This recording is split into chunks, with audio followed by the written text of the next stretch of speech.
প্রথমবারের মতো দলীয় প্রতীকে অনুষ্ঠিত ইউপি নির্বাচনের দ্বিতীয় পর্যায়ে বৃহস্পতিবার দেশের ৪৭টি জেলার ৬৩৯টি ইউনিয়নে ভোট হয়। এ সময় সংঘর্ষ ও অনিয়মের কারণে ৩৩টি কেন্দ্রের ভোট স্থগিত করা হয়। সংঘর্ষে প্রাণহানি হয় কয়েকজনের।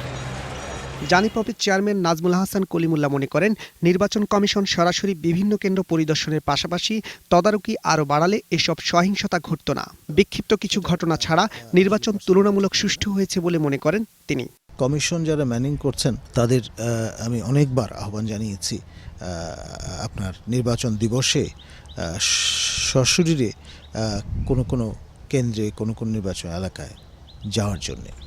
এটা কিন্তু একটা ডেটারেন্ট রোল প্লে করে। দুই রকম অবস্থাই বিরাজ করেছে। কোথাও কোথাও একেবারে শান্তিপূর্ণ আপনার ব্যাপক জনসমাগম মুখর, আবার কোথাও কোথাও ব্যাপক বিশৃঙ্খলা। তবে তার সাথে দ্বিমত পোষণ করেছেন নির্বাচন বিশ্লেষক তালিয়া রহমান। তিনি মনে করেন, প্রকাশ্যে ভোট গ্রহণ, ব্যালট বাক্স ছিনতাই ও হানাহানি সহ নানা অনিয়ম ঠেকাতে নির্বাচন কমিশন ব্যর্থ হওয়ায় নির্বাচনকে সুষ্ঠু বলা যাবে না।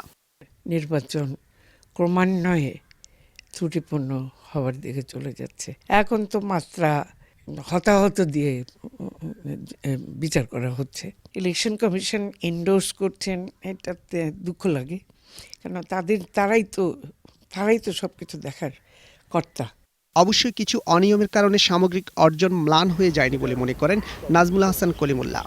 তবে তালিয়া রহমান মনে করেন, ভোট কেন্দ্রে শিশু হত্যার ঘটনা সহ নানা অনিয়ম প্রমাণ করে আচরণবিধি ঠিকভাবে পালিত হয়নি।